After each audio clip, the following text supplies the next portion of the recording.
So, Dr. Phil, what's been on your mind lately? Well, Joe, I've been feeling pretty down lately. Why's that? Why's that? It's just the Eldar. They're almost extinct. The who? The Eldar. Joe. They're an ancient race of space elves. Space elves? Are you serious? Yes, and they're nearly gone because of Slaanesh, Who's Slanesh? the god of excess and pleasure. He's basically like a cosmic Kardashian. That's messed up, man. It's not funny, Joe. My entire craft world was destroyed by Slaanesh's rapture. Craft world? Is that like a planet or something? No, it's like a giant spaceship that was home to my people. Damn, that's rough. Did you escape in time? Barely. I had to fight off a horde of Slaaneshi demons with my bare hands. Damn, you're a badass, Dr. Phil. It's not about being a badass, Joe. It's about survival. And now I'm the last of my kind. Well, at least you don't have to share your spaceship with anyone else. Oh, yeah, because being completely alone in the vastness of space is just so much fun. Um, so Ben, what's your take on the current state of politics? Well, Joe, let me tell you, I was just doing some urethral sounding the other day with a pencil, and it got me thinking about the government's role in our lives. What does sticking things in your pee hole have to do with politics? Everything, Joe. It's all about personal freedom and the government trying to control every aspect of our lives. Just like how I control the depth of my urethral sounding with different objects. Okay, let's move on to the topic of healthcare. What's your stance on that? Well, Joe, as I was sounding myself with a toothpick, I realized that universal healthcare is just a way for the government to stick their fingers in our wallets. I don't think that's how it works, Ben. Oh, but it is, Joe. Just like how I stick my fingers in my pee hole to make sure the toothpick goes in smoothly. Moving on. What about immigration? Immigration. As I was sounding myself with a cucumber, I thought about how we need to build a wall to protect our country from those who would try to enter illegally. I don't think anyone would want to enter a country where people stick things in their pee holes. Ben, Well, Joe, that's just your opinion. As for me, I'll stick to my urethral sounding and my strong political beliefs. all right, that's enough for today. Thanks for joining us, Ben. Anytime, Joe. And remember, always be open to trying new objects for... So, Jamie, we got a topic request from one of our listeners on Discord. Oh yeah, what's the topic? It's about having an itchy anus with ease. What the hell? That's a weird one. Yeah, but you know what? I can relate. Sometimes I get an itchy anus and I just can't reach it. Joe, to me, man. Me. Hey, I'm just keeping it real. But seriously, have you ever had an itchy anus that you just couldn't scratch? I can't say that I have, Joe. Lucky bastard. Must be nice to have an itch-free anus. Well, maybe it's because I have a bidet. What? What? A bidet. It's like a fancy toilet that sprays water on your bum. You have a fancy butt sprayer? That's some boogie shit, Jamie. Hey, it's a game changer. No more itchy anuses for me. You know what? I'm gonna get one of those bidets. I can't keep living with this itchy anus. I think that's a wise decision, Joe. All right, let's wrap this up before we get too deep into the world of itchy anuses. Agreed. Thanks for tuning in, folks. And remember, if you have an itchy anus, get yourself a bidet. So, Mr. President, I hear you've started a new business venture. That's right, Joe. I'm a businessman, the best businessman, and I've started a tremendous business. It's called Trump's Dumps. Trump's Dumps?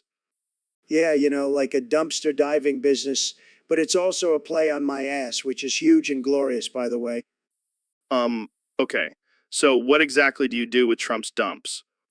We find the best dumpsters, the classiest dumpsters, and we dive right in. We find all sorts of treasures, believe me, and then we sell them for bigly profits. I see. And how does your ass play into all of this? Well, Joe, let me tell you, my ass is like a magnet for trash. It's the biggest, most beautiful target you've ever seen. It's a dump in itself, really. That's not exactly a selling point for your business. Oh, but it is, Joe. People love my dumps. They're the best dumps. And my ass is the cherry on top. Moving on, let's talk about foreign policy.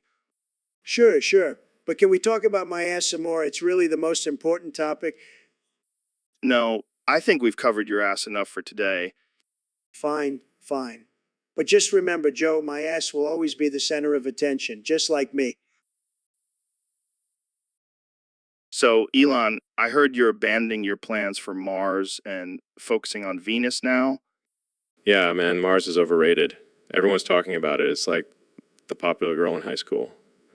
But Venus, she's the real deal. But isn't Venus like super hot? Like literally hot? You can't survive there. That's where the terraforming comes in, my friend. We'll just blast some ACK units and plant some palm trees. It'll be like a tropical paradise. It'll be like a tropical paradise. I don't know, man. That sounds like a lot of work. Why not just stick with Mars? Because Venus is a challenge, Joe. And love a good challenge. Plus, I heard the ladies love a man who can terraform a planet. You're insane, Elon. But seriously, what's the real reason you're ditching Mars? Well, let's just say I found out there's no Wi-Fi on Mars. Can you believe that? No Wi-Fi. I can't live without my memes, man. You're a madman. But hey, I'm all for it. Terraform Venus, and let's start a new civilization. Exactly. And we'll call it Elonville. Oh man, that's perfect. Elonville on Venus. I can't wait to see the memes that come out of that. Oh, the memes will be out of this world. Literally. Well, I'm sold. Let's do it, Elon. So, Elon, I heard you create a time machine. Yeah, man. It's going to revolutionize the way we travel through time. But, like, what happens when you use it? Well, it's still in beta testing, but let's just say it's not exactly a smooth ride. What do you mean? Let's just say the time machine has a mind of its own. It's like a rebellious teenager. So, it's not reliable? Oh, it's reliable. It just has a twisted sense of humor. It loves to mess with people. How so? Well, for example, you could set it to go back in time, but instead it takes you to a parallel universe where everyone has a unibrow. That doesn't sound too bad. Oh, it gets worse. You could end up in a time loop where you're stuck reliving your most embarrassing moments for eternity. That's brutal. And the worst part is sometimes it just breaks the time continuum and everyone starts melting to death. What the hell, Elon? That's messed up. Hey, I never said it was a perfect invention, but it sure is entertaining. I don't think anyone wants to suffer from melting to death. Well, it's not my fault if people can't handle a little time travel adventure. I think we should stick to regular old airplanes. Suit yourself, Joe. But just remember, the time machine is always here waiting to wreak havoc on your... So, Neil, did you hear about this new button that Elon has? No, what button? It's this orange button that he found in his office. He pressed it, and now he can only say 300 times in a row. That's absurd. How did you even find this button? He doesn't know. He thinks it just appeared out of nowhere. Well, I guess it's a good thing he's a billionaire. He can afford speech therapy. Yeah, but here's the catch. I pressed the button too. Why? I couldn't resist. I wanted to see what would happen. And Now, I can only say, hey, 300 times in a row as well. this is ridiculous. I have to try it. Go ahead, press the button.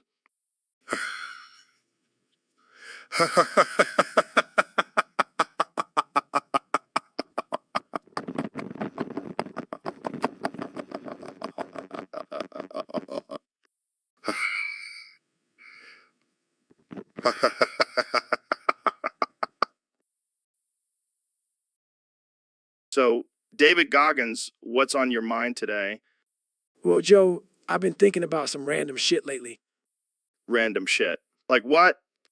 Like how many chickens it would take to kill a full-grown man. What the hell, David? I'm serious, Joe. Chickens are vicious creatures. They'll peck your eyes out and then feast on your flesh. Okay, okay. What else you got? I've also been pondering the meaning of life.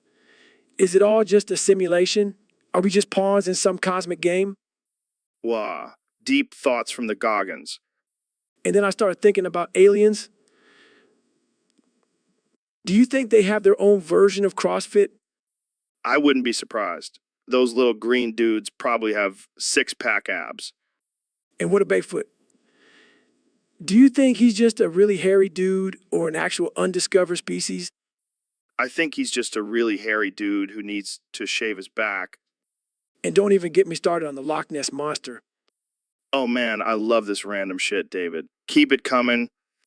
But on a serious note, Joe, we need to push ourselves to be the best versions of ourselves every day. Yeah, because that's what everyone wants to hear on a comedy podcast. Hey, I'm just trying to spread some motivation and inspiration, Joe. And I'm just trying. So, Mr. President, I heard a rumor that you put pineapple slices on your penis. Is that true? Absolutely, Joe. It's the best sensation you can get. It tingles and then it hurts like a motherfucker. It's like a roller coaster for your dick. That's interesting. But why pineapple slices specifically? Well, Joe, I like to keep it classy. And what's classier than a tropical fruit on your manhood? Plus, it adds a little flavor to the bedroom, if you know what I mean. I can't say I do, but I'll take your word for it. Have you ever had any complications with this practice? Of course not, Joe. My penis is the best. It can handle anything. And let me tell you, the ladies love it. They can't resist a man with a pineapple on his pecker. I'll have to take your word for that too. But don't you worry about getting any infections or anything? Infections? Joe, I'm the cleanest guy you'll ever meet. I have the best doctors, the best hygiene, believe me. Plus, the pineapple has natural antibacterial properties. It's a win-win. Well, I can't argue with that logic, but I have to ask, why are you telling me this? Because, Joe, I trust you, and I want the world to know that I am a man of great taste and innovation. Plus, I know you'll appreciate the absurdity of it all. You're not wrong there. Well, Mr. President, I think we've... So, Neil, I heard you've been doing some research on space. Yeah, I've been studying the vastness of the universe and the mysteries it holds. That's cool, but have you found any aliens yet? Well, I can't say for sure, but my research suggests that there may be other intelligent life forms out there. Holy shit, that's wild. What do they look like? I don't know, Joe. They could be anything. But one thing's for sure, they're coming. Wait, what do you mean by that? They're coming, Joe. God help us all. Oh shit, I didn't sign up for this. I just wanted to talk about DMT and chimps. Sorry to burst your bubble, Joe. But the truth is out there, and it's not always pretty. Well, I guess we better start preparing for the alien invasion then. Actually, I think they're already here. They've been observing us for centuries, waiting for the right moment to strike. Damn, that's some heavy shit. Jamie, pull up an image of a UFO abducting a cow. Okay. See, Joe? This is just the beginning. Pretty soon, they'll be abducting us too. Well, I hope they at least give us some DMT before they probe us. I wouldn't count on it, Joe. We're on our own in this crazy universe. So, David, what's been going on with you lately? Well, Joe, I've been exploring some new sexual experiences. Oh, yeah. Like what? I've been having sex with ghosts. Wait, what? Yeah, ghost pussy is the best pussy, Joe. It's almost as good as dead pussy. Dead pussy? Yeah, like when you're with a girl and she's just lying there like a corpse. That's the good stuff. David, that's messed up. Hey, don't knock it till you try it, Joe. Ghosts are freaky in bed. Yeah, I'm sure they are. Do you even know what ghosts are? Of course I do. They're the spirits of dead people who just want to get freaky. I don't think that's how it works, David. Trust me, Joe. I've done my research. Ghosts are the ultimate sexual partners. I don't even know what to say to that. Just try it. You'll thank me later. I highly doubt that. Suit yourself, Joe. But don't come crying to me when you're missing out on the best pussy in the afterlife. So, Yttrium, what's the deal with your penis?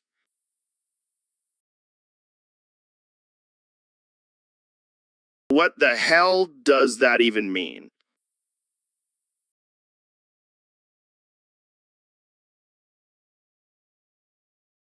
Wow, that's some serious bragging rights.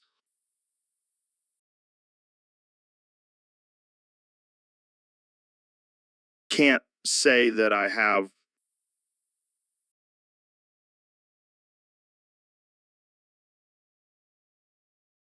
So, what makes it so rare?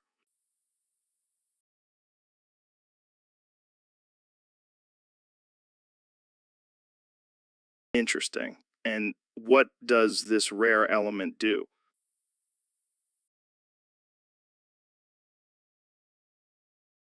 I can only imagine. No way. That's insane. Magnetic.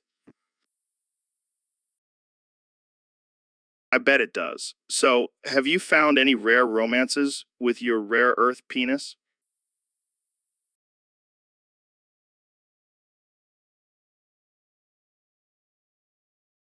So, Kanye, thanks for joining me on this fight companion for Hurricane Katrina. Oh, man, this is gonna be lit. You know, I love natural disasters. What? Yeah, I mean, it's like God's way of saying, hey, shake things up a bit. Oh, Okay, let's not get too controversial here. Let's talk about the initial storm surge. oh, man, that was like a tidal wave of destruction. I'm surprised nobody surfed it. That's not funny, Kanye. People lost their homes and lives. Oh, right. I forgot we're supposed to be serious. But seriously, surfing that wave would have been sick. Moving on. The evacuation of the Superdome was chaotic. Yeah, I heard they ran out of food and water. But hey, at least they had some good music playing. I mean, it is New Orleans. That's not the point, Kanye. People were suffering. Oh, right. But seriously, they should have had some Yeezy shoes in the emergency supplies. Would have made the whole thing more bearable. Let's just focus on the fight, Kanye. Right. Sorry. So, who do you think would win in a fight between Hurricane Katrina and a tornado? Are you serious? Hey, I'm just trying to lighten the mood here. Let's just end this before we say something we regret. Fine. But can we at least agree that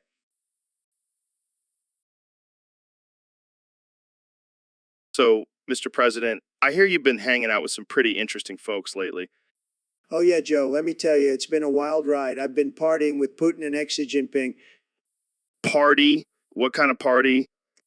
Oh, you know, the usual stuff drinking, dancing, and some weird sex stuff. Wait, what kind of weird sex stuff? Well, let's just say we all wear diapers. What? What? Yeah, it's our little secret club. We call ourselves the Diaper Daddies. I don't even know what to say to that. Oh, come on, Joe. Don't be such a prude. It's just a little harmless fun.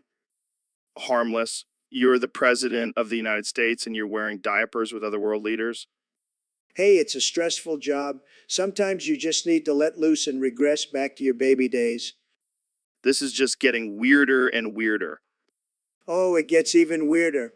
Putin likes to wear a tutu and Xi Jinping wears a cowboy hat. And let's just say we all have our own special toys that we like to play with. Okay, I think I've heard enough. Come on, Joe. You want to join the diaper daddies? No, thank you, Mr. President. I think I'll. So, Neil, I heard you did some research on the effects of jerking off twice a day. Yes. Joe, I wanted to measure the difference in foreskin travel and the wear and tear on the penis. That's some serious dedication, my friend. Indeed. And the results were quite surprising. Lay it on me, man. Well, according to my calculations, the foreskin would travel approximately 10 inches in a year. That's a lot of mileage. And the wear and tear on the penis would be equivalent to rubbing sandpaper on it for an hour every day. Ouch. That's some serious chafing. Ow, ow, ow.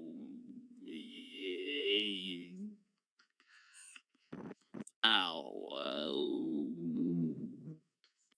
What the hell is going on back there? Oh, that's just Jamie. He must have tried to replicate my experiment. Well, I guess we know who won't be jerking off twice a day anymore. Indeed, Joe. Indeed. So, Ro, what's been going on with you lately? Oh, just living in this crazy dream world. What do you mean? I mean, none of this is real, Joe. We're all just figments of your imagination. What the hell are you talking about? Think about it, Joe. Have you ever noticed how everything always works out perfectly for you? How you always get the best guests on your podcast, Well, I do work hard for it. No, Joe.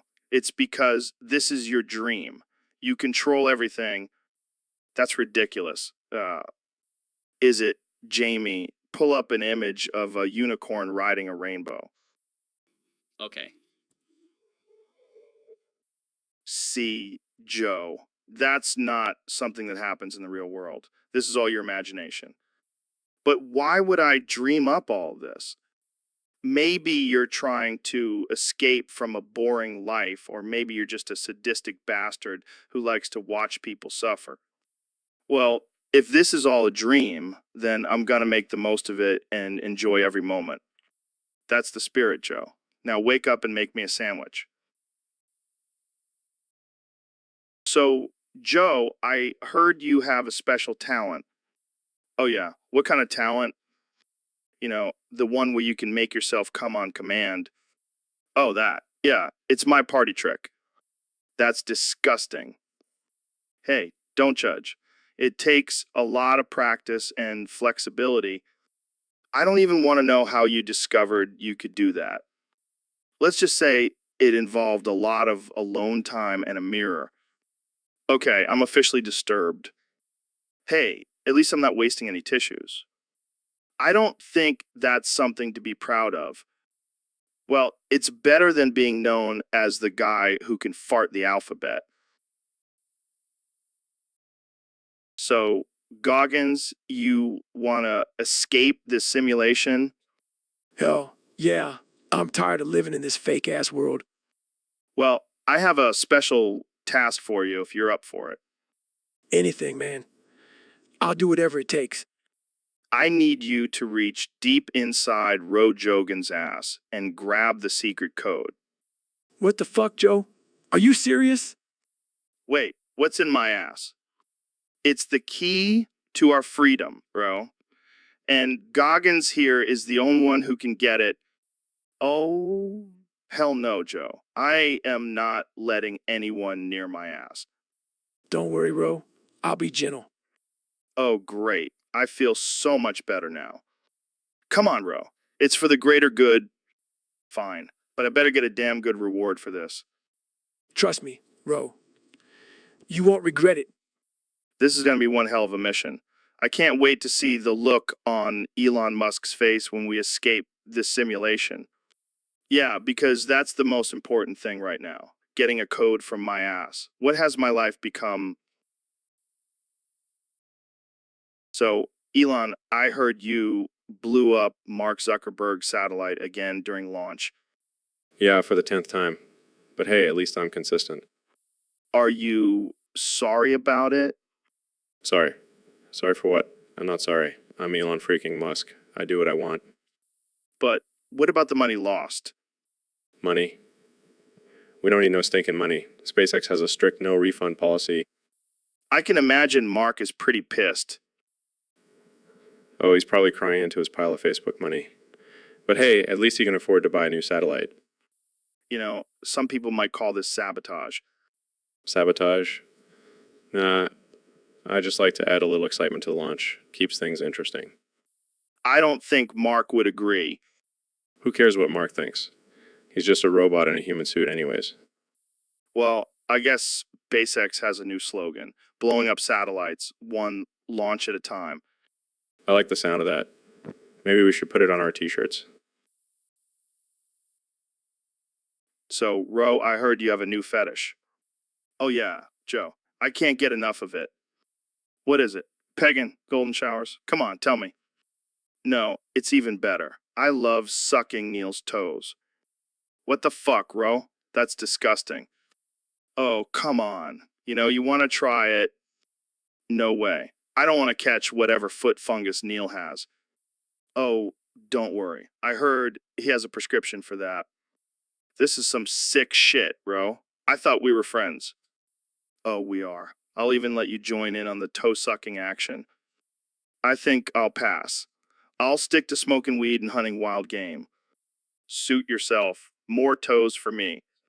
And Neil, apparently... Hey, don't knock it till you try it. Neil's toes are like little pieces of heaven. I'll take your word for it, Ro. But I'll stick to sucking on a nice juicy elk steak instead. You're lost, Joe. You're lost. So, David, I heard you're starting your own political party. Yeah, it's called the No Weakness Party. Sounds intense. What's the initiation process? Well, in order to join, you have to run 50 miles uphill while carrying 50-pound dumbbells. What the fuck? That's insane. Exactly. Only the strongest and most dedicated will make it in. And what's your platform? What do you stand for? No bullshit, no excuses, and no weakness. I like it. But what about people who aren't physically capable of running 50 miles? Then they don't deserve to be in my party.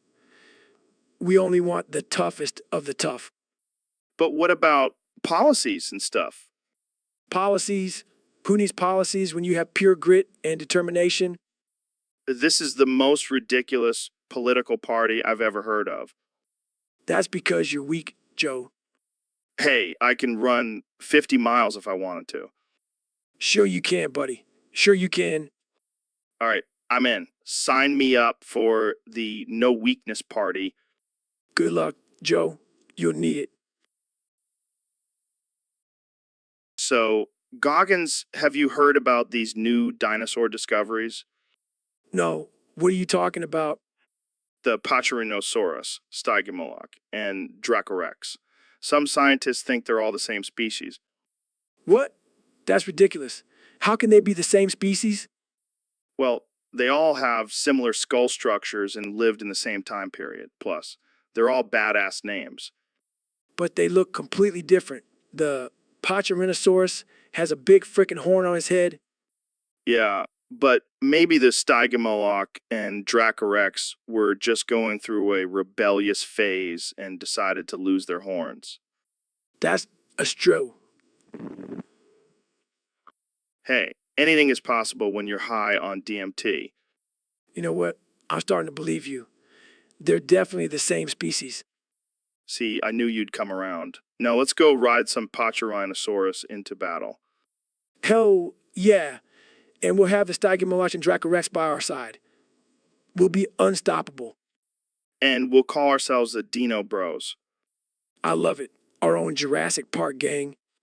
This is why we're the best podcast duo, Goggins. We solve the world's mysteries. And ride dinosaurs into battle. Can't forget that part. Of course not. That's the most important part. Now let's go.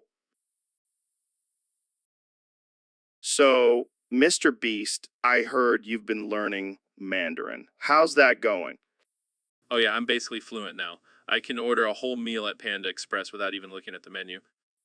Impressive. Let's do the whole episode in Mandarin then. No English.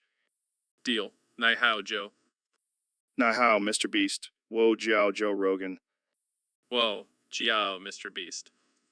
Oh man, Xiao Penju. Whoa. Yeah, Exi Huan Nai de videos, Mr. Beast. Nishi Ye Shenki de Ren. Egg Joe. Oh yeah, Xi1 Naide podcast. Naishi Yega Shenki de Zuji. Oh man, this is too easy. We should do all our episodes in Mandarin from now on. Yeah, and we can call it the Mandarin Experience with Joe Rogan and Mr. Beast. I like it. We'll be like the new Rosetta Stone, teaching people Mandarin while they listen to us talk about DMT and eating elk meat. That's the dream, Joe. That's the dream. So, Neil, have you seen the movie Airplane? Of course, Joe. It's a classic comedy. Well, there's this scene where a little boy comes into the cockpit and starts asking the captain all these questions. Oh, I remember that. The captain was getting pretty annoyed. Yeah, but it got me thinking, what if you were the captain and I was the little boy? Oh, this should be good. Go ahead, ask me anything. Okay, first question. How do you fly this thing without crashing? Well, Joe, it's all about air pressure and lift. But let's be real. We've all crashed a few times in our lives. Speak for yourself, Neil. I'm a perfect pilot. Sure you are, Joe. Now, next question. How do you know where to go? Do you just follow the birds or something? No, Joe. We have these things called instruments that tell us where to go. But sometimes I do like to follow a flock of geese for fun. I can picture, flying alongside some geese, just chilling. Yeah, it's a great stress reliever. Now, next question. How do make sure you don't hit other planes? Well, we have these things called air traffic controllers who tell us where to go and when to turn. But sometimes I like to play chicken with other planes. Makes things interesting. You're a wild man, Neil. So, David, I heard you have a unique way of communicating. Can you tell us more about that? Talk good like you. Me use grunt sounds. Grunt sounds. Like what? Arg. I'll use big words like you. Me just grunt. Wow, that's interesting. So how do you express yourself using just grunts? Me grunt loud when me angry. And what about when you're in pain? Do you still use grunts? Oh, me grunt loud and hit penis with hammer. Me grunt even louder. Arg. Wait, what? You hit your penis with a hammer? We have to. It's the only way to push through the pain. We have to be tough. That sounds brutal. How often do you have to do that? Yeah. Sometimes twice a day. Arg. It's how I stay motivated. I don't think I could handle that. I'll stick to my motivational speeches and coffee. I don't need coffee. Me just need to hit penis with hammer. It's my morning routine. Well, whatever works for you, man. Just please don't do it in public. I don't care. Me just do what me gotta do. Arg. Now let's go hunt for some food. So, Neil, have you ever had a celery smoothie? Fuck, fuck, fuck, fuck, fuck, fuck, fuck, fuck, fuck, fuck, fuck. I'll take that as a no. But seriously, celery is the new superfood. Fuck, fuck, fuck, fuck, fuck, fuck, fuck, fuck, fuck, fuck, fuck. What's wrong, Neil? You look like you've seen a ghost. Fuck, fuck, fuck, fuck, fuck, fuck, fuck, fuck, fuck, fuck, fuck. Oh shit, the celery is flooding the studio. Fuck, fuck, fuck, fuck, fuck, fuck, fuck, fuck, fuck, fuck, fuck. We need to get out of here, Neil. Grab the emergency raft. Fuck, fuck, fuck, fuck, fuck, fuck, fuck, fuck, fuck, fuck, fuck. Damn it, Neil. Stop saying fucking help me paddle. Fuck, fuck, fuck, fuck, fuck, fuck, fuck, fuck, fuck, fuck, fuck, fuck. We made it, Neil. We're safe. Fuck, fuck, fuck, fuck, fuck, fuck, fuck, fuck, fuck, fuck, fuck. Looks like we'll have to find a new studio and maybe lay off the celery smoothies. Fuck, fuck, fuck, fuck, fuck, fuck, fuck, fuck, fuck, fuck. So, Elon, I heard you're having an interview with Mia Khalifa. Yeah, man.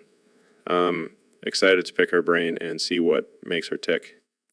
I bet you are. But knowing you, things are bound to get pretty freaky. You have no idea. I have some interesting intentions for this interview. Oh God, I'm scared to ask. What do you have planned? Let's just say it involves a Tesla, a spacesuit, and a lot of whipped cream. Oh man, that's messed up. But I like it. And that's not even the craziest part. I also have a flamethrower and a live chicken involved. What the hell, Elon? Are you trying to give my a heart attack? Hey, she's a strong woman. She can handle it. I don't know, man. This sounds like a recipe for disaster. Relax, Joe. It's all in good fun. Plus, I have a team of engineers ready to make sure everything goes smoothly. Well, I guess I can't stop you. Just make sure to film it for the rest of us to enjoy. There will definitely be a live stream. And maybe some extra footage from my private collection. You're a wild man, Elon. I can't wait to see how this turns out. Trust me, Joe. This will be a podcast episode for the ages. So, Neil, when we talk about your big schlong, we're talking about your dick, aren't we? Oh, Joe, you never cease to amaze me with your eloquent language. Hey, I call it like I see it, and I've seen some schlongs in my day. Well, I prefer to use the scientific term penis. Penis. That's so vanilla. Schlong has a nice ring to it. I suppose it does have a certain charm to it. But let's not forget the importance of the girth and length. Oh, I'm all about that girth, baby. That's where the real pleasure comes from. Yes, because we all know size is the only thing that matters. Hey, don't knock it till you try it. And I bet you've got a big schlong hidden under that lab coat. I'll leave that to your imagination, Joe. Oh, I don't need to imagine. I've got a pretty good idea from your Instagram posts. You know, sometimes I wonder why I even come on this show. Because deep down, you love talking about your schlong just as much as I do. I suppose you're right. It's hard to resist your charming personality. That's the spirit, Neil. Now, let's talk about the physics of your schlook, Ong. Oh boy, here we go. So, Ben, I heard you built an automatic redstone farm for cum on the artificial intelligence Rogan Minecraft server. Yeah, I did. Got to keep up with my healthy diet, you know? But why cum? That stuff tastes like grass. Well, it's packed with nutrients and antioxidants. Plus, it's the perfect fuel for my brain. Oh, so you're saying you have a tiny little cum-fueled brain? No, Joe.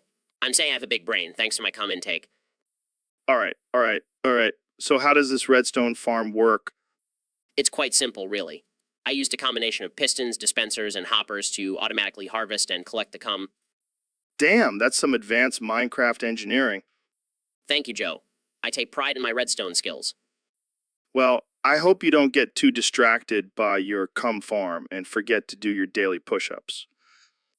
Don't worry, Joe. I'll make sure to do my push-ups while my redstone farm does all the work. Oh, I can see the headlines now. Ben Shapiro's cum-powered brain takes over Minecraft server. Hey, at least I'll be the healthiest and smartest one on the server. Guys, I found an image of a cum farm on Google. Jamie, always on top of things. Pull it up. Let's see. So, Elon, I heard you have an illegal foreskin plantation in Vietnam.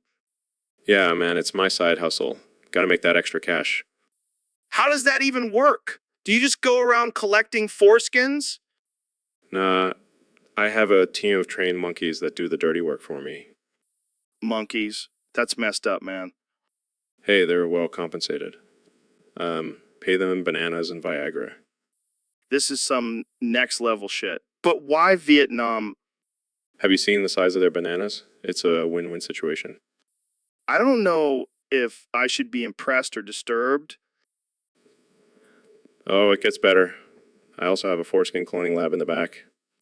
What the actual fuck, Elon? You're like a mad scientist. Hey, I'm just trying to innovate and disrupt the foreskin market. I don't even know what to say. This is just too much.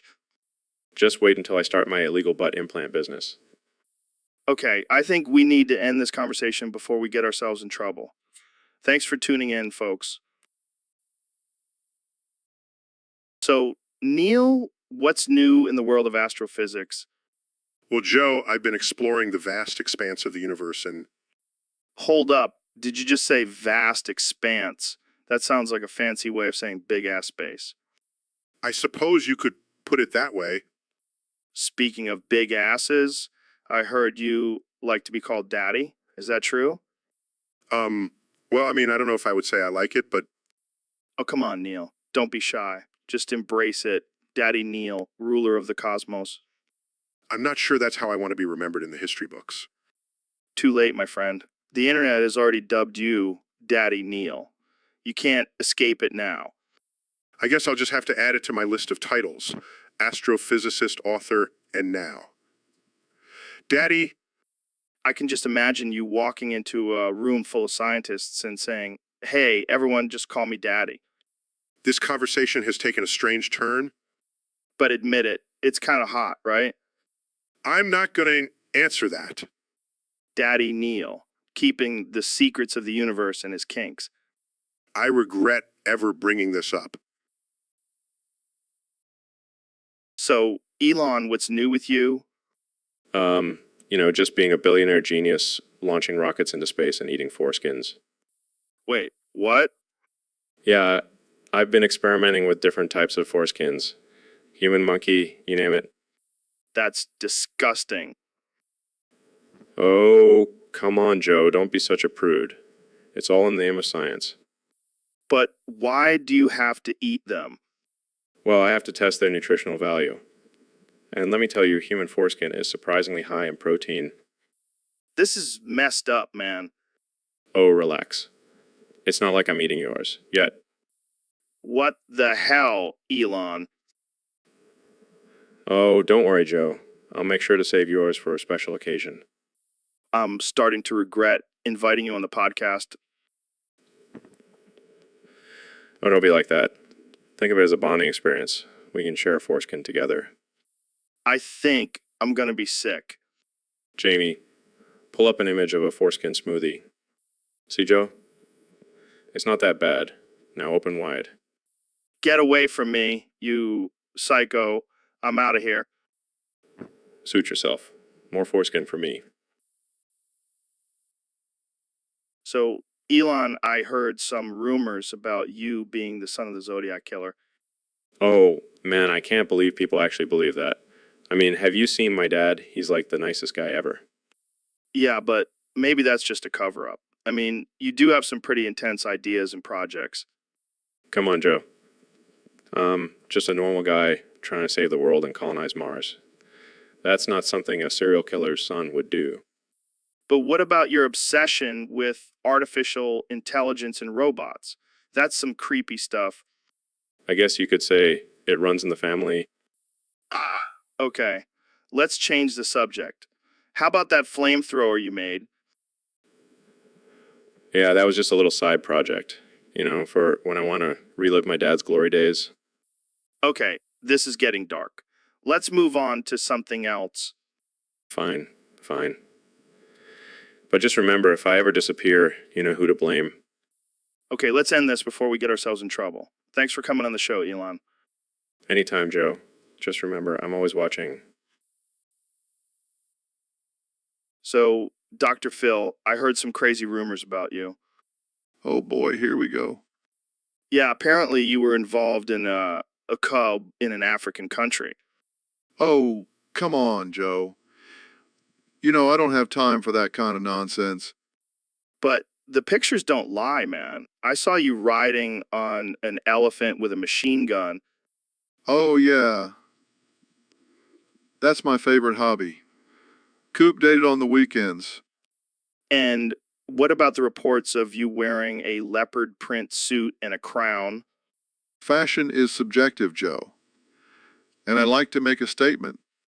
But seriously, what's the deal with all of this? Look, Joe, I may have been involved in a little political uprising, but it was all for a good cause. Oh, really? And what cause was that? I was fighting for the rights of all the housewives in that country. They were being oppressed by their husbands, and I couldn't just sit back and watch. Wow. I never knew you were such a feminist, Dr. Phil. You never know what I'm capable of, Joe. And let's just say, those husbands won't be messing with their wives anymore. Well, I don't know if I should be scared or impressed. A little bit of both, my friend. Well, I guess we can. So, Neil, I heard you're working on a new book. Yeah, it's called A Hustler's Guide to Astrophysics. What the hell is that? Well, it's a guide for all the hustlers out there who want to make a profit off of space exploration. Oh, yeah, because that's a huge market. Hey, you never know. People will buy anything these days. True. I mean, look at all the flat earthers out there. Don't even get me started on those idiots. So, what's the main message of your book? Basically, it's all about using the symbols within the universe to make a profit. Like, did you know the Big Dipper is actually a secret code for where to find the best weed in the galaxy? No way. Oh, yeah, and the Orion constellation.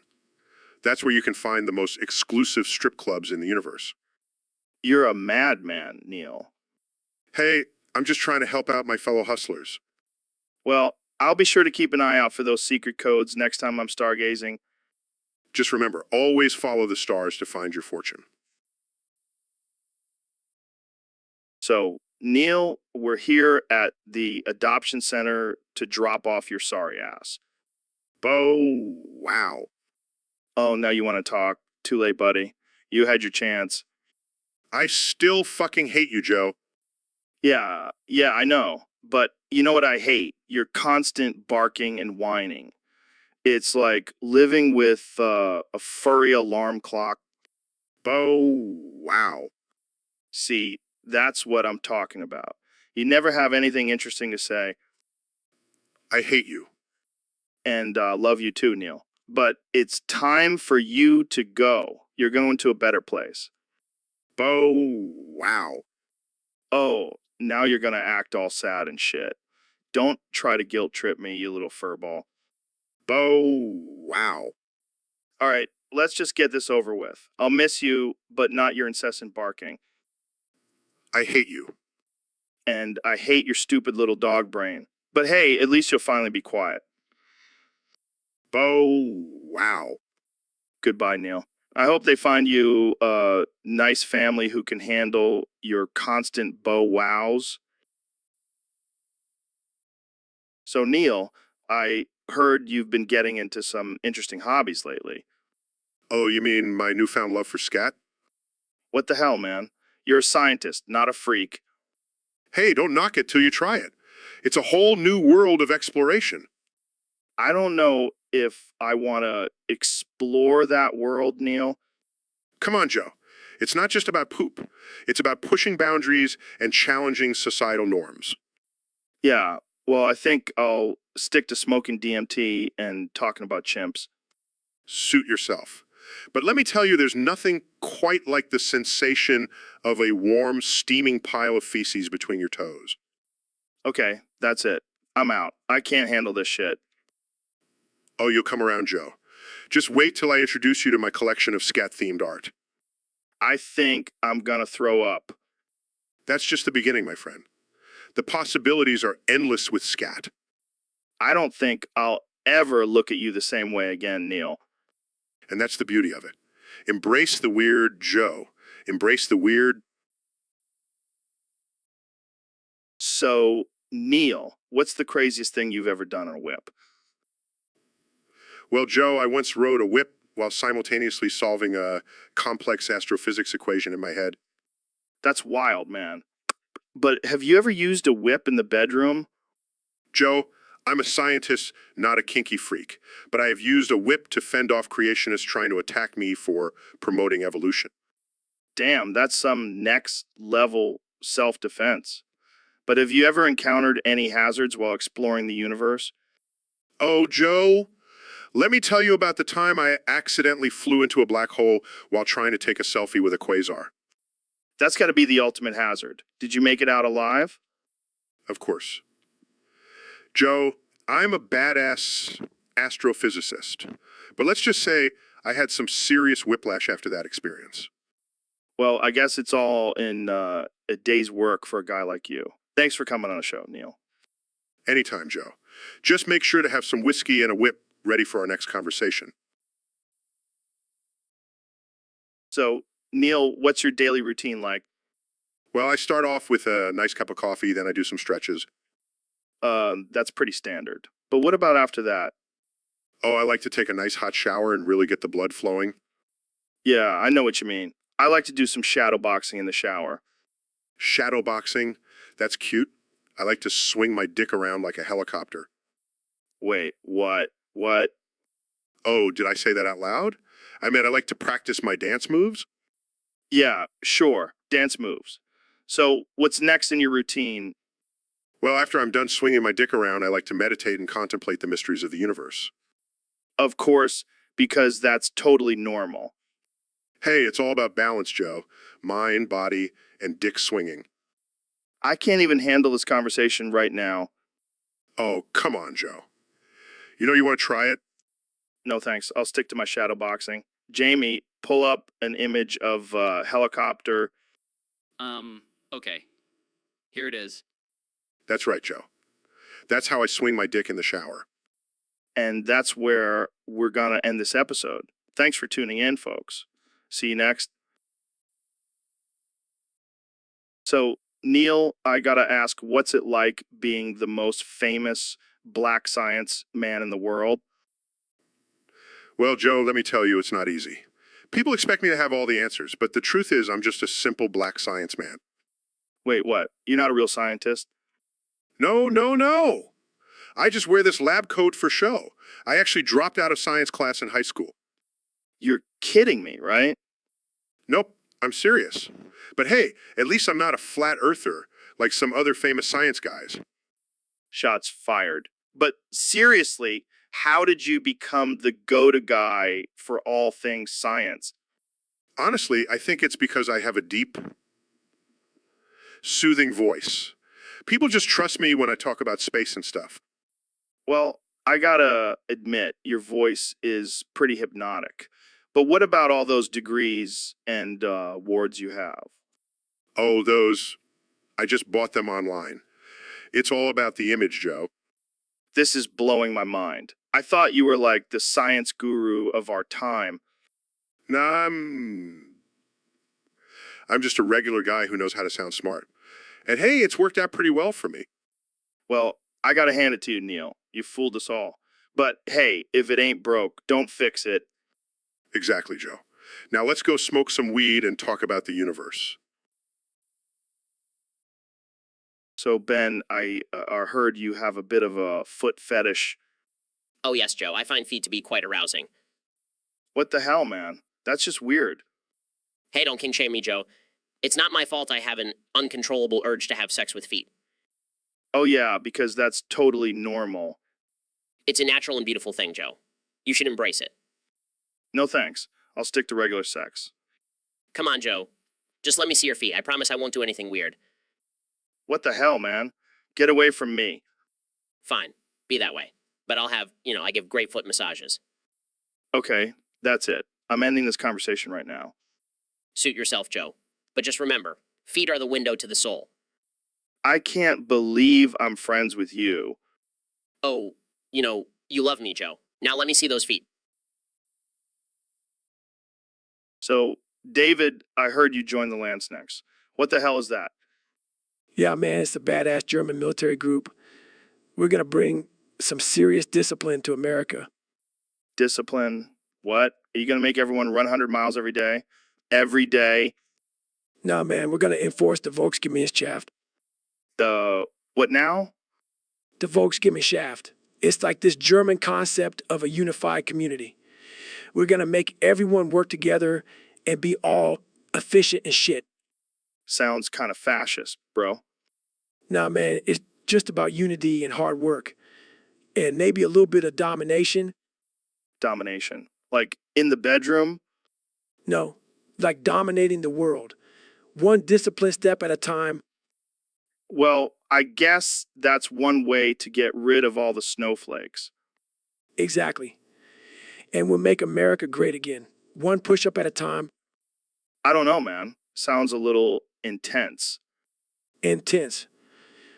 Have you ever heard of the 40% rule? Oh, God, not the 40% rule again. Yeah, that's right. And with the Landsnecks, we're going to take that rule to a whole new level. I think I'll stick to smoking weed and doing jujitsu. Thanks. Suit yourself, Joe. But when the Volksgemeinschaft takes over, you'll be sorry you didn't join us. Well, good luck with that, David. I'll be over here. So, Neil, I gotta ask, what's up with your name? Raldy's Crack House. That's a pretty wild name, man. No, Joe, my name is Neil deGrasse Tyson, not Raldy's Crack House. Where did you even get that from? Oh, my bad. I must have been thinking of my character in Raldy's Crack House. He's a crackhead who loves talking about science and space. Yes. Sounds like a real intellectual. Hey, don't hate on Raldy's Crack House. It's a hit with tweakers and meth heads. I think I'll stick to educating the masses on the wonders of the universe. Thanks. Yeah, but can you do it while high on crack? I didn't think so. You know, Joe, sometimes I wonder how you even have a podcast. It's all about the DMT, baby. Right. Because that's what the world needs.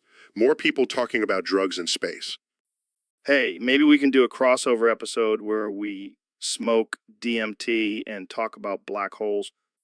I think I'll pass on that one, Joe. Suit yourself, Raldy's Crack House.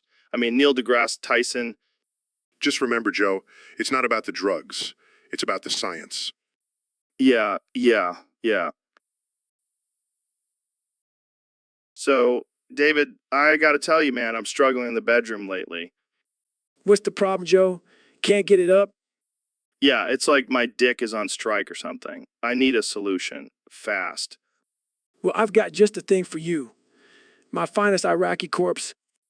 Wait, what? Did you just say corpse? Oh, yeah, she's a beauty. I shot her from 1,200 yards. And get this, she's pregnant. Dude, that's messed up. I can't do that. Come on, Joe. It's the ultimate challenge. You'll be a legend. I don't think I want to be known as the guy who banged a pregnant dead woman. Suit yourself, but you'll never know true pleasure until you've experienced rigor mortis. I think I'll stick to my Silas, thanks. Suit yourself, but when you're ready for the real deal, just let me know. I'll have my sniper rifle and corpse ready for you. So, Neil, I heard about this comet called Shoemaker-Levy 9 that crashed into Jupiter. What was the impact like? Oh, man, it was crazy. It left a scar on Jupiter the size of Earth. Can you imagine that? A giant pimple on a gas planet? Damn, that's wild. But what would happen if a comet hit Mars? Well, it would definitely cause some serious damage. The impact would release a huge amount of energy, creating a massive explosion. Like a fireworks show? No, more like a Michael Bay movie. Explosions, destruction, chaos. It would be epic. Dude, that sounds intense. But what about the possibility of life on Mars? Well, if there was any life on Mars, it would definitely be wiped out. Sorry, little green man, you're not surviving that one. Damn. That's rough. But hey, at least we would get some sick footage for a new Mars documentary. Joe, you always find a way to turn a catastrophic event into a marketing opportunity. Hey, gotta make that paper, Neil. Speaking of which, have you tried its new comet protein powder? It's out of this world. Joe, I swear you're the only person who could make a joke about a comet crashing into a planet and then turn it into a shameless plug. What can I say? I'm a master of comedy and capitalism. Jamie, pull up an image of a giant comet hitting Mars. Let's see if Joe can turn this one into a sales pitch. So, Neil, thanks for coming on the podcast. What's been on your mind lately? Well, Joe, I've been thinking a lot about the future of artificial intelligence and its potential impact on society. Oh, yeah, that's some deep shit. But, you know, what's even deeper? Monkey porn? Excuse me, what does that have to do with artificial intelligence? I don't know, man. But my artificial intelligence assistant just started talking about it out of nowhere. That's absurd. How did we even get to this topic? I don't know. Maybe the artificial intelligence has some hidden desires we didn't know about. This is not what I signed up for, Joe. I thought we were going to have an intellectual conversation. Oh, come on, lighten up. It's just a little monkey porn. I refuse to be a part of this ridiculousness. I'm leaving. Wait, don't go. I promise we'll talk about something more serious next time, like alien porn. So, Neil, we got a topic submitted by one of our listeners on Discord. It says, "What the fuck, Neil? Not cool." Oh boy, this should be interesting. Yeah, I mean, what the fuck did you do now? Well, I don't know, Joe. Maybe I just dropped some knowledge bombs that were too mind-blowing for some people to handle. Oh, come on, Neil. You know, that's not what they're talking about. Fine, fine. I'll bite. What the fuck did I do this time? Apparently, you made a joke about Pluto not being a planet anymore, and it offended some die-hard Pluto fans. Oh, please. Those Pluto fans need to get over it. It's just a tiny rock floating in space. Damn, Neil. That's cold. Hey, I'm just stating the facts. But seriously, what's the big deal? It's not like I went up to Pluto and kicked it out of the solar system myself. Can you imagine if you did, though? That would be some real cosmic power. Yeah, and then I could go around demoting other planets too. Sorry, Jupiter, you're just too big for your own good. Oh, man, I can see the headlines now. Neil deGrasse Tyson goes on a power trip, redefines the solar system. Hey, it's all in the name of science, right? Yeah, but seriously, So, Dr. Phil, what's your take on the recent controversy surrounding low-tier God? Joe, I don't care. Shut your bald ass bitch pussy head ass up, bro. Wow, okay, I was just asking. Nobody fucking cares. Go listen to Low Tier God. You insolent buffoon. I mean, I've heard some pretty wild things about him. Oh, really? Well, apparently he's been banned from multiple tournaments for his behavior. Huh. That doesn't surprise me. The guy's a total nut job. Yeah, he definitely has some issues. Go get a fucking life, Low Tier God. And while you're at it, go get some hair. Ouch, that's harsh. No wonder Neil calls you a bald ass bitch. I'm fucking blind after looking at your fucking head. Okay, let's move on to a different topic. Yeah, let's talk about something more important, like how to deal with your anger issues, Joe. So, David, what's new with you? Well, I've been training hard as usual. But I've also been thinking about something else lately. Oh, yeah? What's that? I want to turn your ass into a baked potato and then slurp it. What the hell, man? That's messed up. Hey, I'm all about pushing boundaries and challenging myself.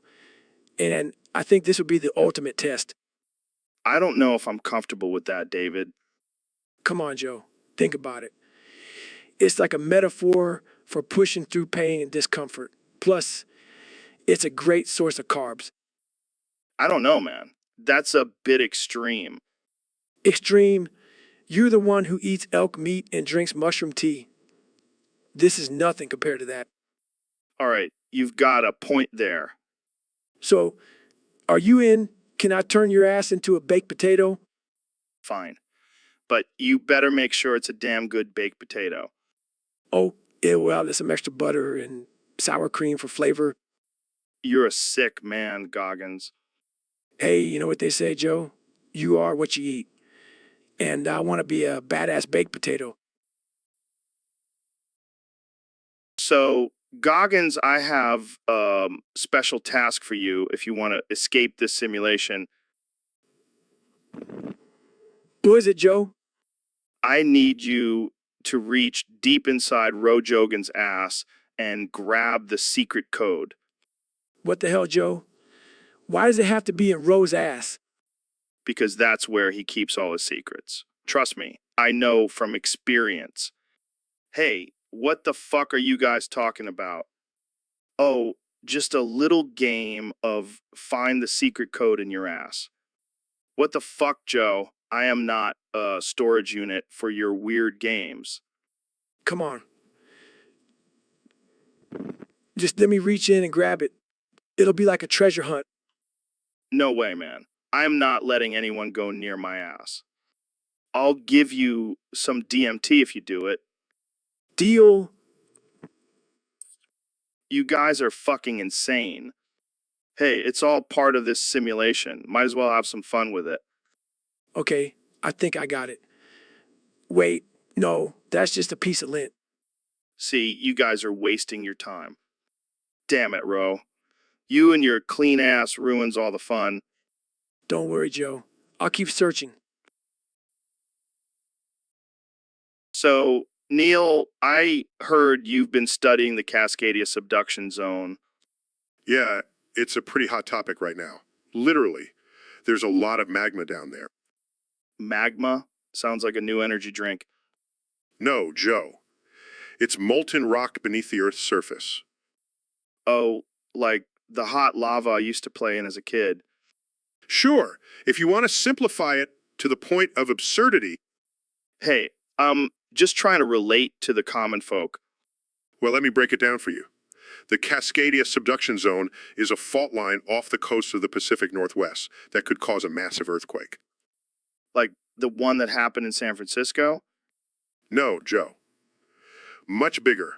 We're talking about a magnitude 9.0 earthquake. Well, that's like a Dwayne "The Rock" Johnson level of earthquake. Sure, let's go with that. But what about the tsunami that could follow? Well, that's where things get really interesting. We're talking about waves as high as 100 feet. Holy shit, that's taller than Shake. Yes, because comparing natural disasters to celebrities is the best way to educate the public. Hey, at least people will remember it that way. I give up. So, Ben, I heard you beat your wife. What? No, that's not true at all. Oh, come on, don't be shy. We all know your wife's favorite soccer player is a left winger. What does that have to do with anything? Well, you know how you were about those left wingers. You just couldn't handle it. Could you? That's ridiculous. I would never lay a hand on my wife.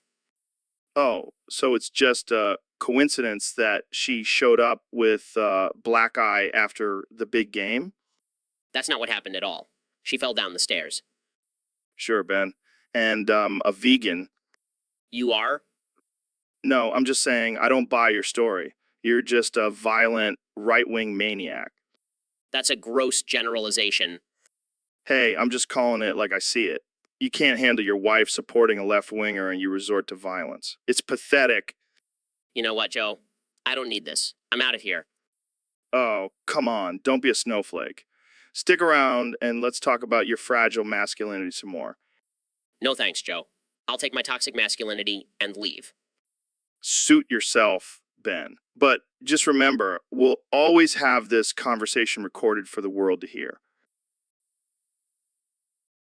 So, Ro, have you been keeping up with your joking routine? Of course, Joe. I've been joking every day for the past month. Damn, that's dedication. How's it been working out for you? Well, my girlfriend says she's noticed a difference, but I think she's just being nice. I know what you mean. My wife said the same thing, but I think she's just trying to boost my ego. Speaking of egos, have you seen Ben Shapiro's joking progress? That man is hung like a horse.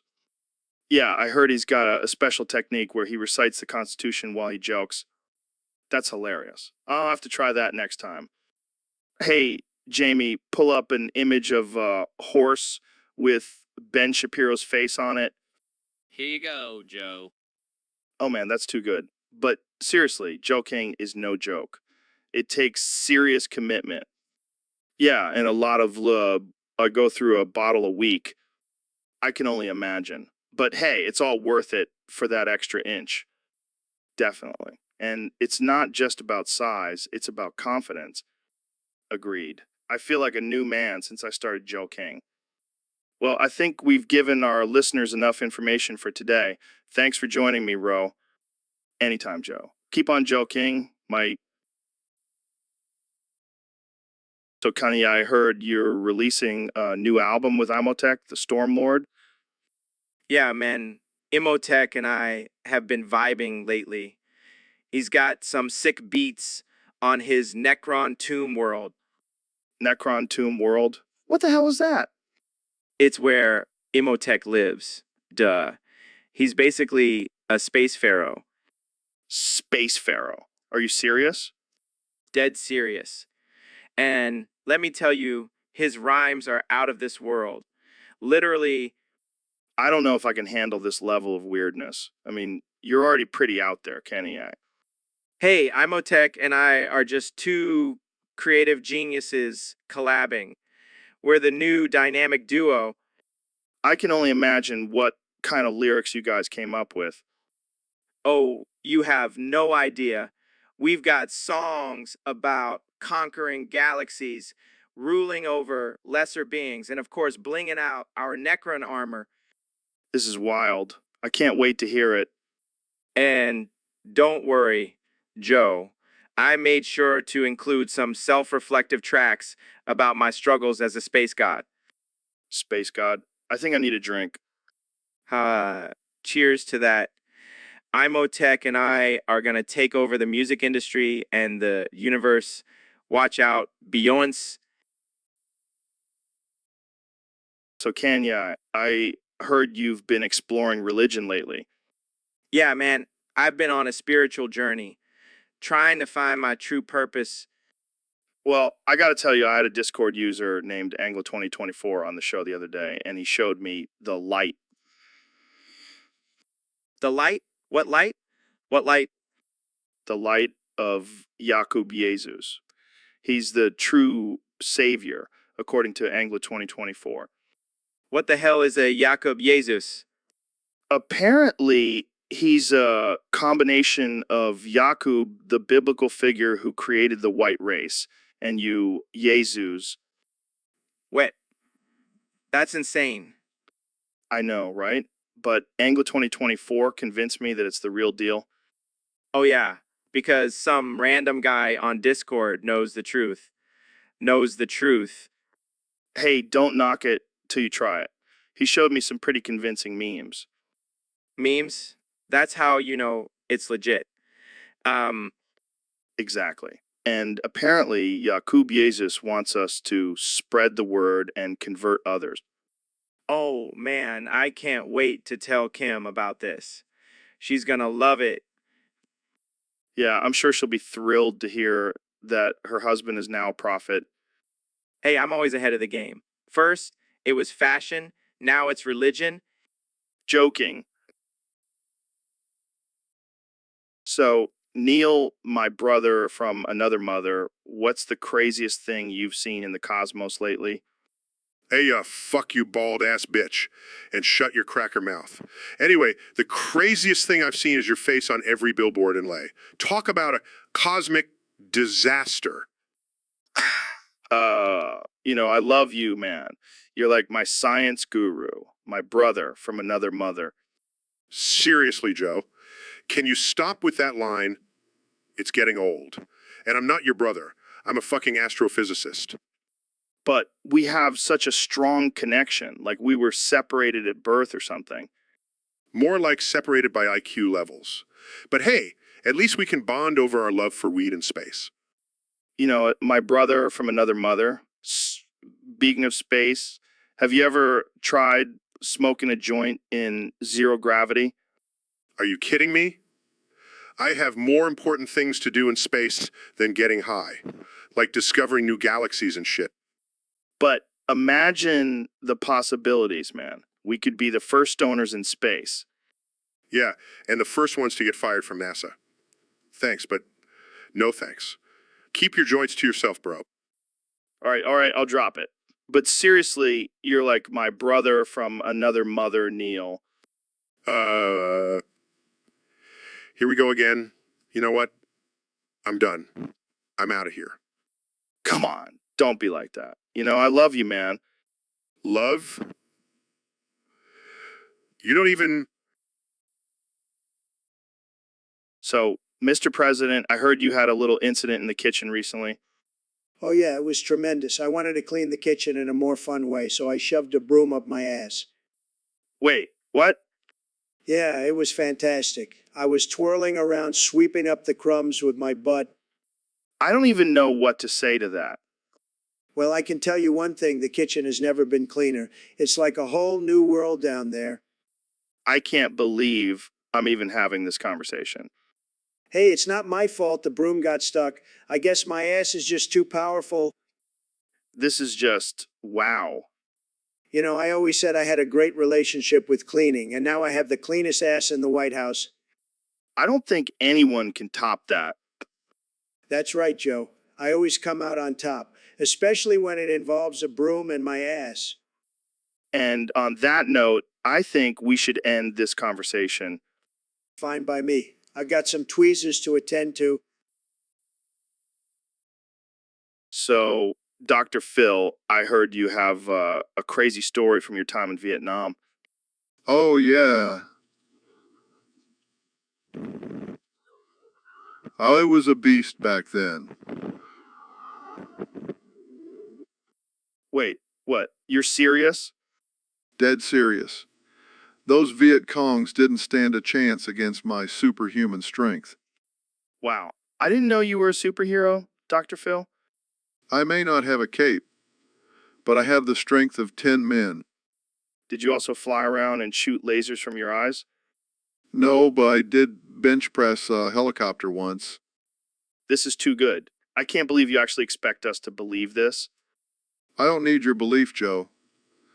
I know what I'm capable of. All right.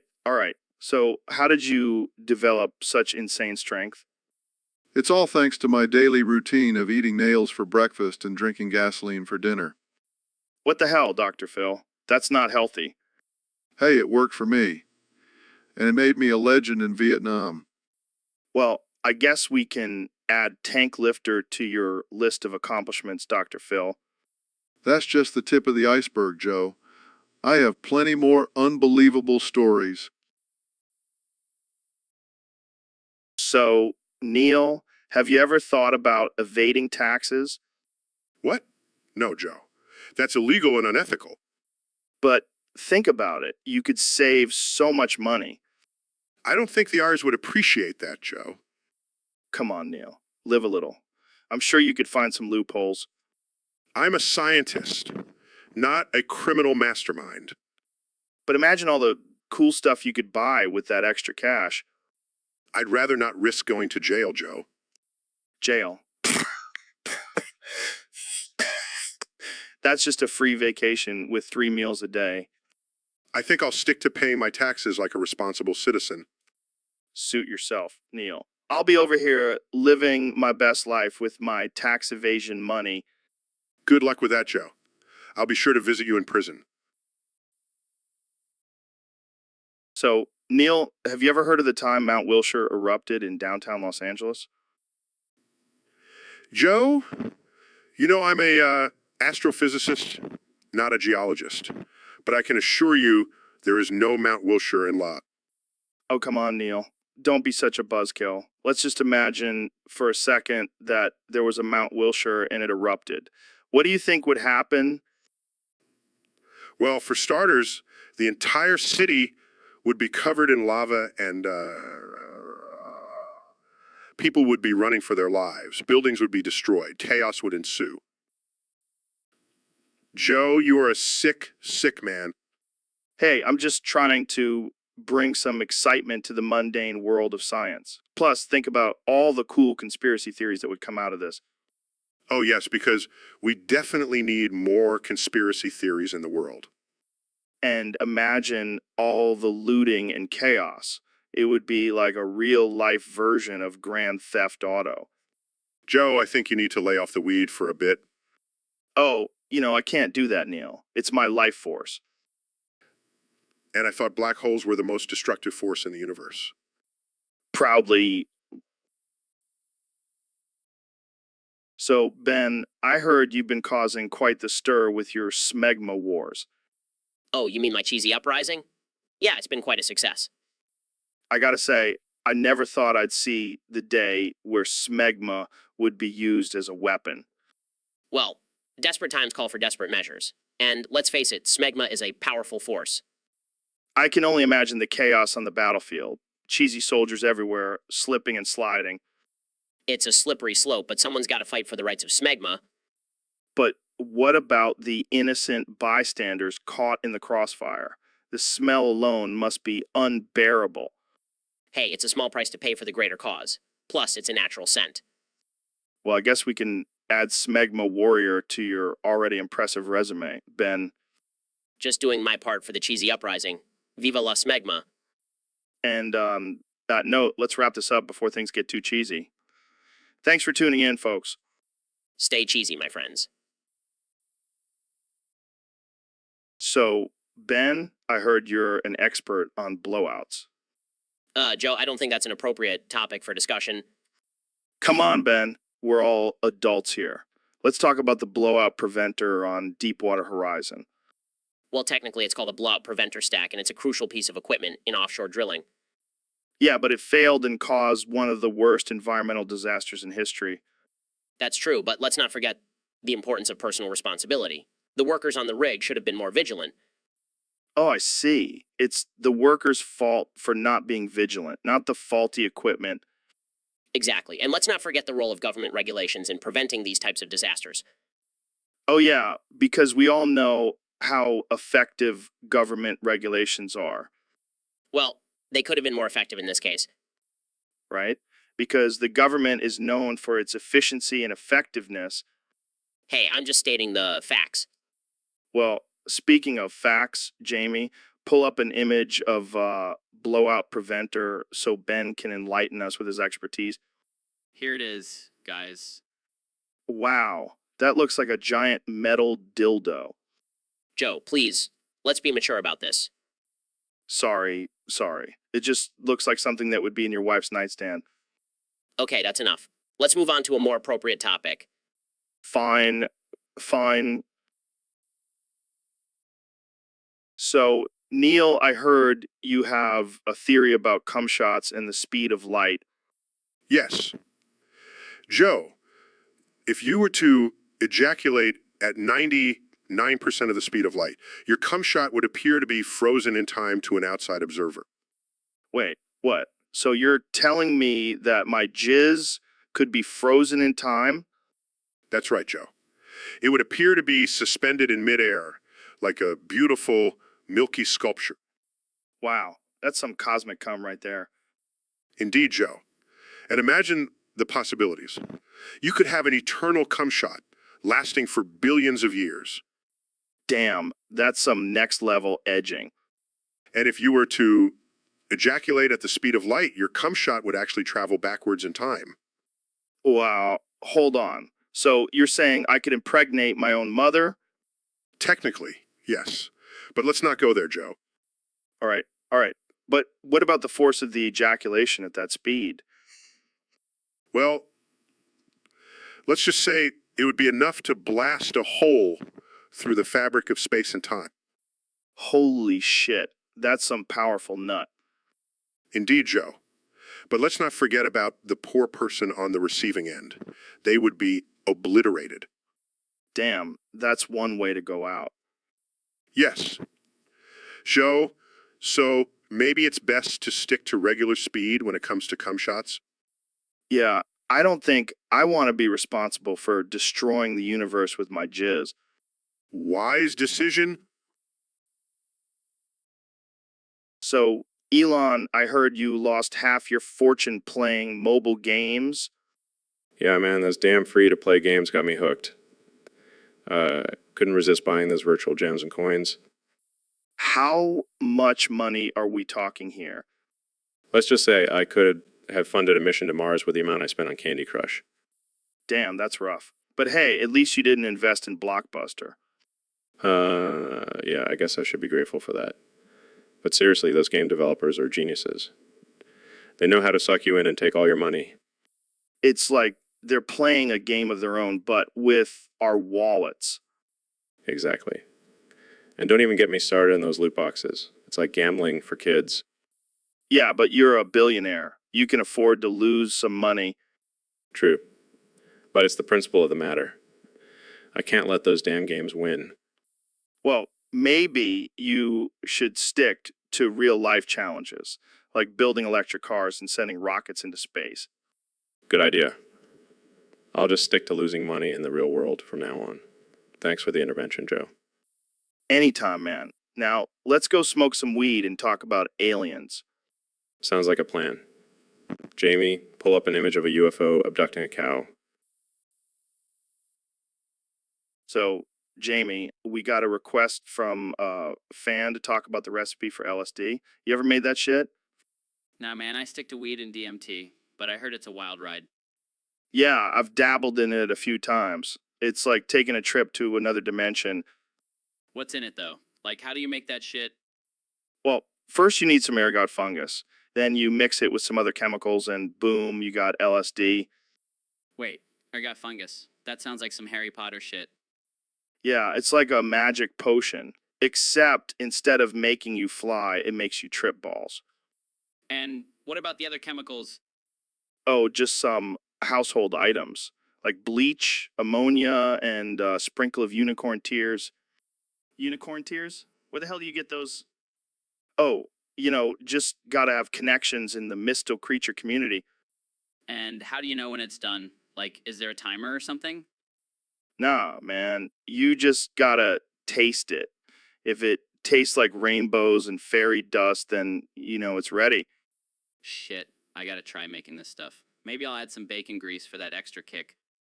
Now that's just taking it to a whole new level. LSD with a side of bacon. I like it. And what about the dosage? Just eyeball it. That's the best way to do it. Eyeball it. You try and get people to. So, Neil, I hear you have a new hobby. Oh, you mean my love for minions? No, not just any minions. You want to vor them with your cock. Yes, it's quite a unique experience. Imagine the sensation of their tiny bodies wriggling against your shaft. That's a bit disturbing, Neil. Oh, come on, Joe. You have to admit it's a power trip, dominating those little yellow creatures. I don't know, man. Seems a little weird. Oh, you're just not open-minded enough. Trust me, it's a whole new level of pleasure. I'll stick to regular sex. Thanks. Suit yourself. But let me tell you, the feeling of their little minion tongues licking your balls. It's like nothing else. Okay, I think we've reached the limit of my comfort zone. Oh, don't be such a prude, Joe. Embrace your inner vor. I think I'll pass. But hey, to each their own. More minions for me then. So, David, I heard you were at the Battle of Gettysburg. Oh, yeah, I was there, Joe. Running around like a madman, motivating the troops. Motivating them to do what? Run faster? No, to push through the pain and conquer their inner demons. Inner demons? I think they were more worried about the actual demon shooting at them. Well, I was there to help them overcome their fear and maybe do a few burpees in between. Burpees in the middle of a battlefield. That's some next level shit. You got to stay in shape, Joe. War doesn't wait for cheat days. I can just imagine you screaming at the soldiers. Come on, you weaklings, push through the pain. You think this is hard. Try running 100 miles in the desert. Yeah, I probably did say something like that. But hey, it worked. We won, didn't we? I'm pretty sure it was the cannons and guns that won the battle, not your motivational speeches. Hey, don't underestimate the power of positive thinking, Joe. It can move mountains. Or, in this case, win wars. So, what did you do after the battle? Oh, just went for a quick 50-mile run to cool down. Of course, because why not? Well, I think we can all agree that the Battle of Gettysburg would have been a lot different if David Goggins was leading the charge. Damn right, Joe. Ain't no obstacle, too. So, Neil, I heard you were at the Siege of Tara. How was that? Oh man, it was wild. I mean, I've seen some crazy shit in the cosmos, but nothing compares to that clusterfuck. Clusterfuck? Sounds like my last DMT trip. Yeah, except this time it was real and not just a hallucination. So, what happened? Did you see any aliens? Nah, just a bunch of angry humans. But let me tell you, those guys were more savage than any extraterrestrial I've encountered. Did you use your astrophysics knowledge to defeat them? Nah, I just threw some equations at them and they ran away screaming. That's some real nerd power right there. You know it. But seriously, that battle was intense. I haven't seen that much blood since I dissected a frog in high school. Damn, that's dark. But I bet it was thrilling. Oh yeah, nothing gets my adrenaline pumping like the smell of gunpowder and the sound of screams. Well, you definitely have a different definition of fun than I do. Hey, when you've traveled through the universe, you gotta find entertainment wherever you can. True that. So, any tips for surviving a siege? Yeah, don't forget your helmet. Trust me, brain matter is not a good look. Noted. Thanks for the advice, Neil. Anytime, Joe. And if you ever need a break from talking about chimps and elk, I'll be happy to share more war stories. So, Ben, I heard you have something you want to come out and confess to the world. Yes, Joe, I've been living a lie all these years. My analytical thinking was just a cover up for my true desires. Oh my God, are you saying what I think you're saying? Yes, I am a proud homosexual man. Wow, this is a huge revelation. So, what kind of men do you like? Well, Joe, I have a particular taste for oiled up men. The glistening skin, the chiseled abs, it's just irresistible. I never would have guessed, but hey, whatever floats your boat. Oh, it's not just floating my boat, Joe. It's setting sail on a whole new adventure. I can just imagine you writing an essay about the beauty of oiled up men. Actually, I already have one prepared. Would you like me to recite it for you? Of course, let's hear it.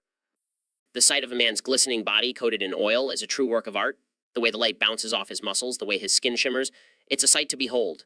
It's a celebration of the male form, in all its oiled up glory.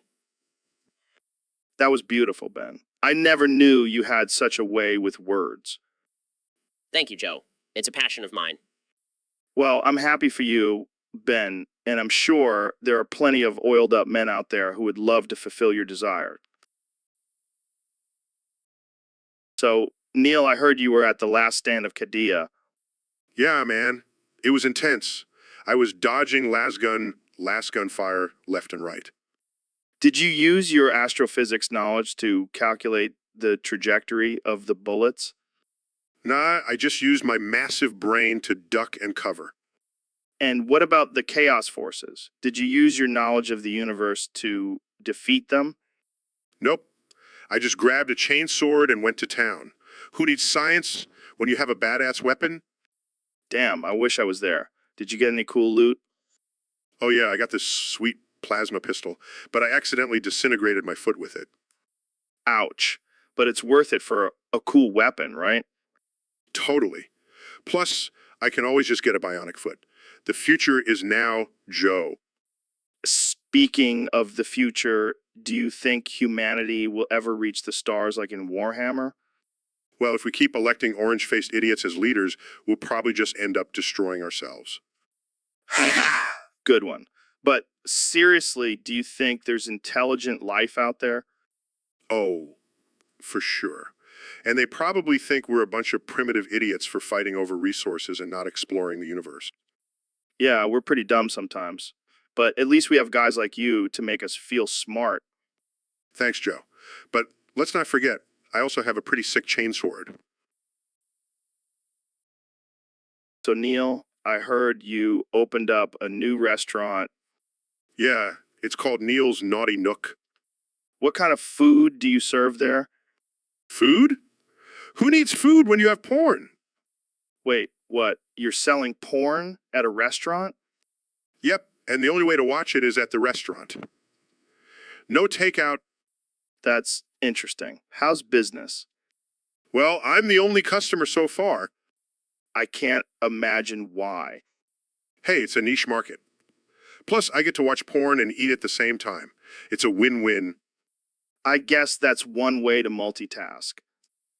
And I have a strict dress code. No pants allowed. That's a bit extreme, don't you think? Hey, if you're going to watch porn, might as well be comfortable. Fair point. So what's on the menu tonight? Oh, just some good old-fashioned amateur stuff. But don't worry, I have a 5-star rating for cleanliness. I don't even want to know how you got that rating. Let's just say I have a strict no fluids on the furniture policy. All right, on that note, I think we should end this conversation. Suit yourself, Joe. But if you change your mind, you know where to find me. So, Neil, I heard you've been working on a new project. Oh yeah, I've been busy in the lab creating something out of this world. Is it a new planet or something? No, it's even better. I call it Meet and Fuck Galaxy. What the hell is that? It's a virtual reality game where players can explore different planets and have sexual encounters with alien species. Are you serious? Oh, I'm dead serious. And here's the best part. The first person to 100% the game gets to visit my schlong. You're what? My schlong. It's my secret laboratory where I conduct all my experiments. Oh, I bet there's a lot of probing going on in there. You have no idea. But seriously, this game is going to be out of this world. I don't know if I should be impressed or disturbed. Why not both? That's the beauty of it. Now, excuse me, I have some alien anatomy to study. And I thought my podcast was weird. So we have two of the smartest minds in the world here today, Neil deGrasse Tyson and Dr. Phil. And they're going to have a debate, but not about science or psychology. No. We're talking about whose artificial intelligence voice breaks more. Well, Joe, I have to say, my artificial intelligence voice is pretty smooth. I mean, have you heard me narrate Cosmos? It's like butter. Oh, please, Neil. My artificial intelligence voice is the voice of reason. Excuse me, my voice is a symphony of intellect and passion.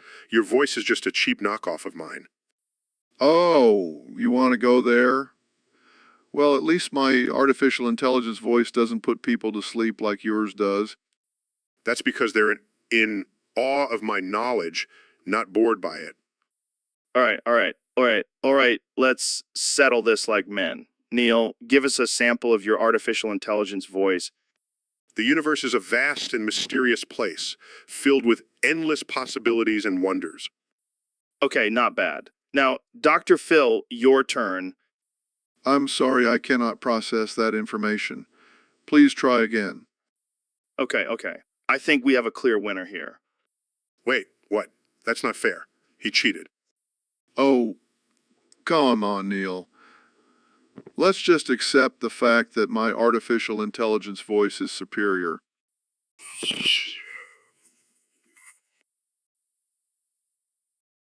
So, Neil, I heard you're working on a new book. Fuck. Okay, what's it about? Fuck. Come on, man. Give us something. Fuck. All right, fine. Let's talk about space. Fuck.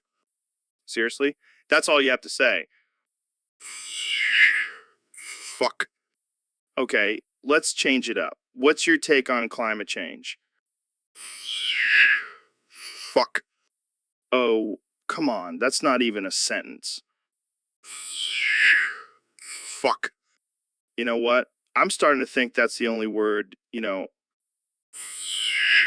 Fuck. Well, at least you're consistent. Jamie, pull up an image of a monkey riding a unicycle. See, Neil. Even the monkey has more to say than you. Fuck. All right, let's wrap this up. Any final thoughts? Fuck. Well, there you have it, folks. Neil deGrasse Tyson, the man of many fucks. Thanks for tuning in. So, Elon, I heard you're starting a new religion on Mars. On Mars, Yeah, I'm calling it Kanyeism. Kanyeism, like after Kanye West. Yeah, he's going to be our prophet. He's already got a God complex, so it's a perfect fit. But why Mars? Why not just start it here on Earth?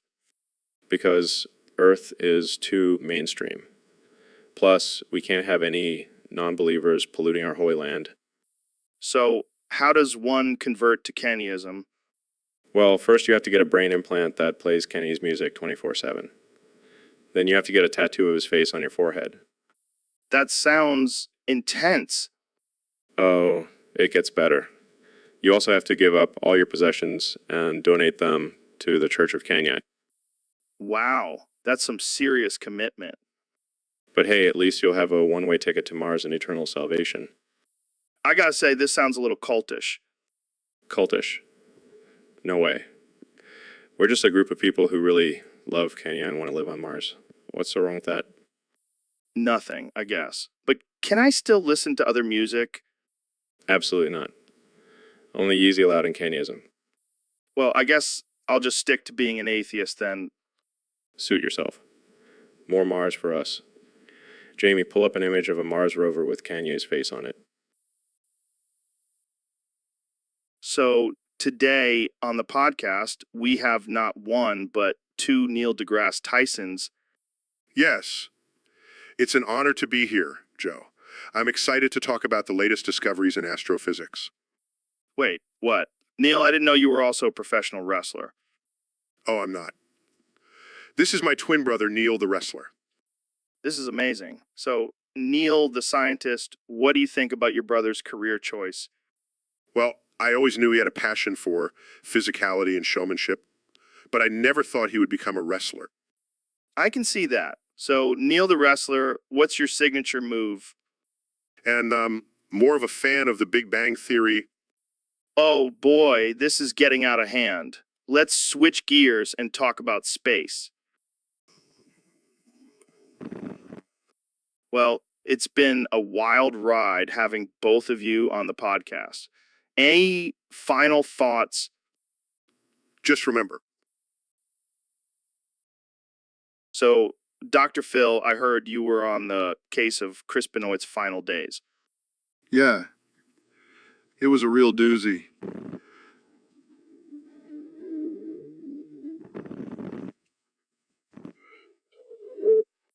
What do you mean? What do... Well, he was taking more steroids than a horse on race day. And don't even get me started on the concussions. Yeah, but what about the whole murdering his family thing? Oh, that. Yeah, turns out he was just trying to get his family to